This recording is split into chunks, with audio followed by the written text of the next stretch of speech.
나 이제 주식이랑 지분 모으는 것보다 Ruang rahasia tempat penyimpanan dana gelap ketua ternyata sudah kosong dan tak ada apapun yang tersisa dalam ruangan itu.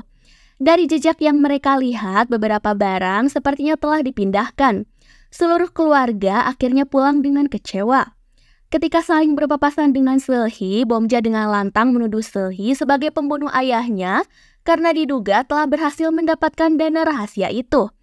Ia juga dengan tegas mengusirnya karena berdasarkan wasiat, harta ketua akan dibagikan dengan adil.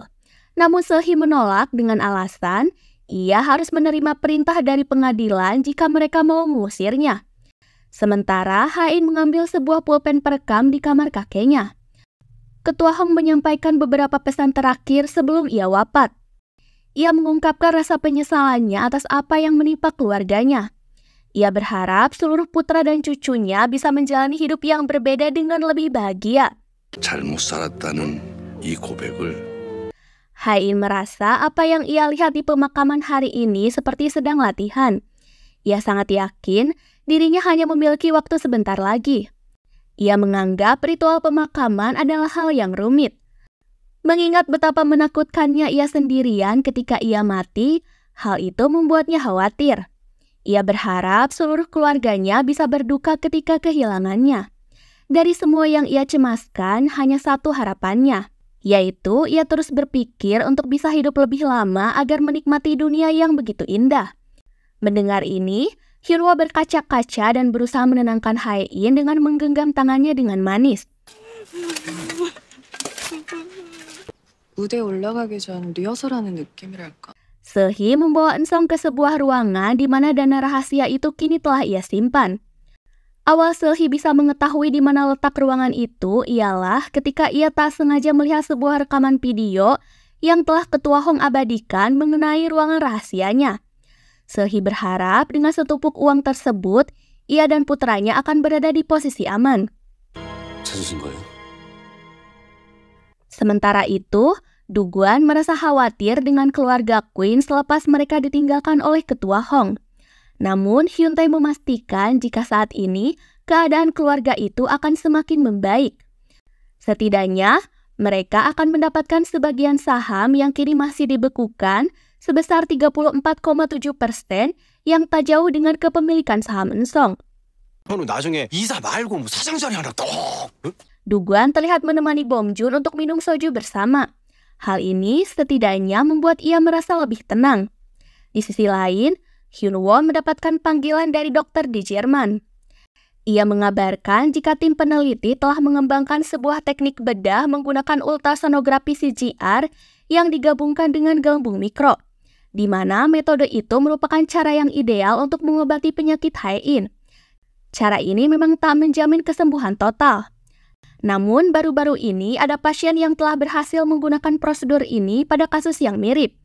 Hyunwoo lalu menyampaikan kabar baik ini kepada seluruh keluarganya. Namun, sebenarnya masih ada satu hal yang ia cemaskan. Ketika pengobatan itu berlangsung, sebagian hipokampus Hae-in akan rusak. Hal ini menyebabkan kehilangan memori jangka panjang Hae-in bahkan sebelum operasi. Hyunwoo hanya bisa menutupi kabar itu dari Hae-in dan beberapa keluarganya. Bagaimanapun tak ada cara lain. Hanya ini yang bisa membuatnya bertahan hidup. 걱정 마. 부작용까진 얘기하지 말고 Hae-in menangis bahagia mendengar kabar dirinya bisa sembuh. Ia bagaikan terbangun dari mimpi buruknya. Hyunwoo lantas memeluk Hae-in dan menemaninya sepanjang malam. 괜찮은 게 너무 오랜만이라. Keesokannya, mereka menikmati waktu bersama dan pergi jalan-jalan. Keduanya mengunjungi beberapa destinasi sambil mengabadikan beberapa potret manis. Selain bulan madu, ini adalah momen indah perjalanan pertama mereka. Hae-in berharap ia bisa melakukan banyak perjalanan seusai ia dioperasi. Hae-in kemudian mengungkapkan 3 hal yang ia rahasiakan dari Hyunwoo. Pertama, tentang MP3 yang ia simpan. Hae-in mengungkapkan jika MP3 itu adalah miliknya. Terukir jelas inisial H yang berarti singkatan untuk Hae-in. MP3 itu bagaikan saksi sejarah pertemuan mereka. Ketika mendengar itu, Hyunwoo tersipu bahagia dan kembali mengenang pertemuan mereka. Hyunwoo berkata jika Hae-in bagaikan gadis impian yang ia telah cari dalam waktu yang cukup lama. Hae-in bagaikan Cinderella yang hanya meninggalkan sebuah MP3. Hyunwoo tak pernah menyangka jika gadis yang pernah ia temui di masa lalu, kini adalah wanita yang telah ia nikahi. Meskipun statusnya saat ini telah bercerai, namun ia berpikir jika hal ini adalah sebuah takdir sejati.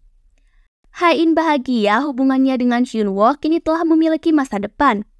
Ia memperlihatkan cincin di jari manisnya kepada Hyunwoo.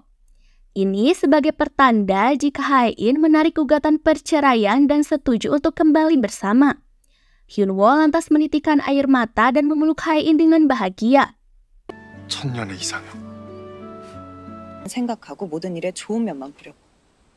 Di sini lain, Grace menagih janji Seulhi untuk memberikannya jatah 5% atau sekitar 40 miliar won karena dana rahasia itu sudah ditemukan. Namun Seulhi menangguhkan permintaan tersebut. Ia semakin dibuat kecewa karena meskipun uang itu bisa didapatkan Grace, ia hanya bisa memakainya ketika mendapatkan otorisasi dari Seulhi. Ia bahkan hanya bisa mencabut penangguhannya setelah Seulhi merasa puas dengan semua kinerjanya. 걸어놨어. 네? 그 통장에 돈 말이야. Sebelum keluarga Hae-in pindah ke Seoul, Bong-e membuat banyak kimchi agar bisa dibawa ketika mereka pulang. Dae-hee membantunya dan memperlihatkan skill memasaknya yang cukup lihai. 어머니, 약 올리니? 그렇게 부르지 마. Di samping itu, Hae-in bergabung dengan Misun dan ketiga temannya yang sedang mengecat kuku dengan balsam. Menurut kepercayaan mereka, ketika kuku masih berwarna di saat salju pertama, maka cinta pertama seseorang akan terwujud. 천년 올 때까지 남아있으면 돼요? Tak lama dari itu, Hae-in menyambut Hyunwoo ketika ia pulang bekerja. Ia memperlihatkan jari kelingkingnya yang telah diwarnai oleh cat kuku balsam. Hae-in percaya akan hal itu. Jika warna kukunya tak hilang di saat salju pertama, ia yakin ini akan mendatangkan kebahagiaan dan harapan mengenai cinta pertamanya.